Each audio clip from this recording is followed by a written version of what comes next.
Vegito Blue versus Beerus. This might be one of the most debated matchups in all of Dragon Ball Super. On one side, you have the fusion of Goku and Vegeta, both wielding God Ki in their Super Saiyan Blue forms, combining not just their power but their techniques, instincts, and battle experience. On the other, the god of destruction himself, Beerus, the very being whose power sets standard for divinity in Dragon Ball. Vegito Blue is the ultimate fusion product of Super Saiyan Blue, a power that already rivaled the gods, multiplied by the Batara's fusion exponential boost. During the Goku Black arc, Vegito's brief appearance was so powerful that the mere energy output threatened to destroy the fabric of the universe itself. But Beerus is a different story. His power was never truly shown in its full capacity, yet even suppressed, he casually toyed with the Super Saiyan God Goku, and Whis himself stated that not even Goku or Vegeta together were close to surpassing him. So now the question is, does the combined might of their blue forms through fusion finally bridge the gap? Could Vegito Blue's sheer offensive output and fusion synergy actually challenge Beerus' divine mastery and Hakai energy? Or does the God of Destruction still remain untouchable even to the mightiest warriors mortals can produce? If you enjoy conversations like this and want to take part in deeper Dragon Ball discussions, I highly encourage you to join the Dragon Ball HQ Discord server, link below in the description. We'll be diving into this topic and more over there. If you'd like to support the channel or even help choose the next battle, consider becoming a member today. You can join the flock for just 99 cents a month. Now, without further delay, let's begin. When analyzing just how powerful Vegito Blue was during the Goku Black arc, it's not best to start with the fusion itself, but with the two Saiyans who make it possible, Goku and Vegeta. Their power progression throughout the arc fluctuates wildly, so rather than breaking down every single moment, it's more effective to focus on who they were immediately before putting on the Batara earrings. By the time they made their third return to the ruined future, Vegeta's evolution was the easiest to track. After being humiliated twice by Goku Black and uncovering the truth behind his enemy's stolen body, Vegeta retreated to the hyperbolic time chamber for 6 grueling months of non-stop training. The result was quite staggering. His power had increased so drastically that he literally destroyed the chamber upon leaving, something only a handful of warriors had ever achieved. When Vegeta returned to the future, he wasted no time confronting Goku Black again. The difference this time was night and day. Attacks that once overwhelmed him now did nothing. Vegeta easily blocked the energy blade, shrugged off counterattacks, and ruthlessly overpowered Black, even launching him through a skyscraper while ridiculing him for being an unworthy thief who could never fully utilize Goku's body. For the first time, Goku Black was completely on the defensive. That humiliation, however, became the spark for Goku Black's next evolution. Saiyans grow stronger through emotion, and his rage at being bested by mortals fueled his transformation. From this came the creation of his Dark Energy Sight, a weapon so powerful it could slice through space itself.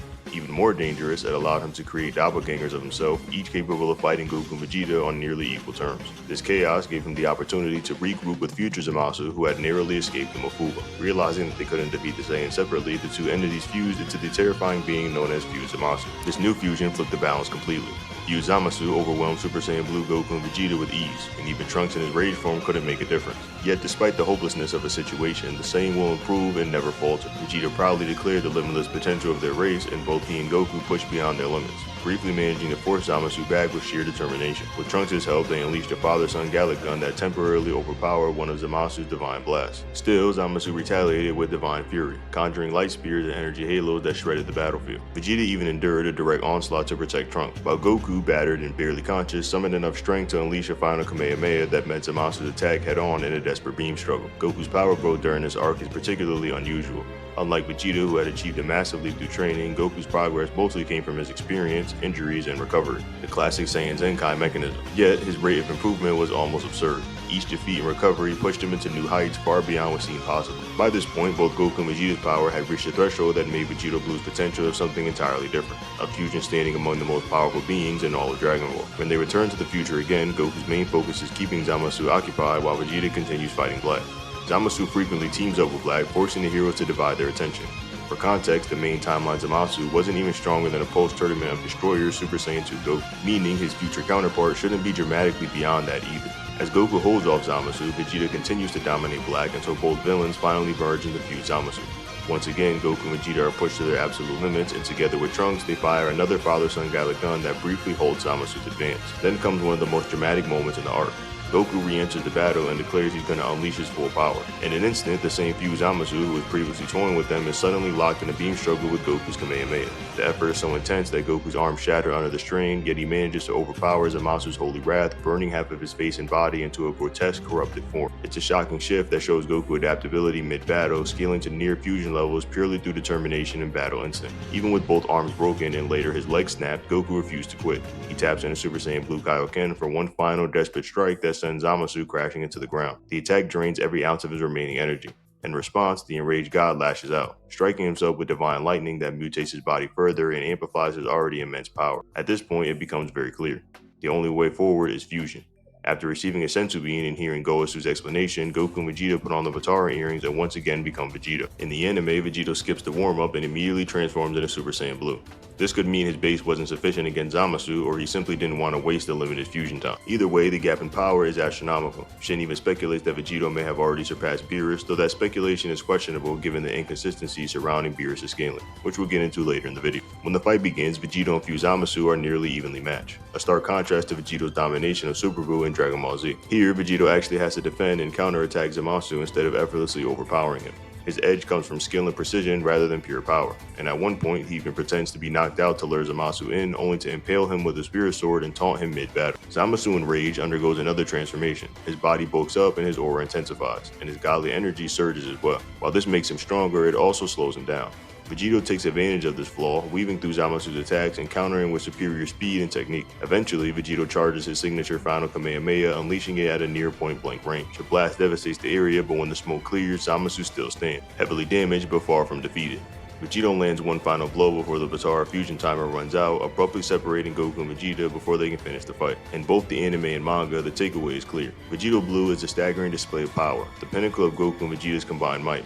Even if the fusion ends before victory, the sheer scale of what he achieves places him among the most formidable warriors in Dragon Ball history. In the Dragon Ball Super anime, Beerus doesn't hold the same clearly defined title of the strongest god of destruction that he's often implied to have in the manga. The manga gives fans direct confirmations and measurable comparisons between the gods, while the anime opts for a more ambiguous approach.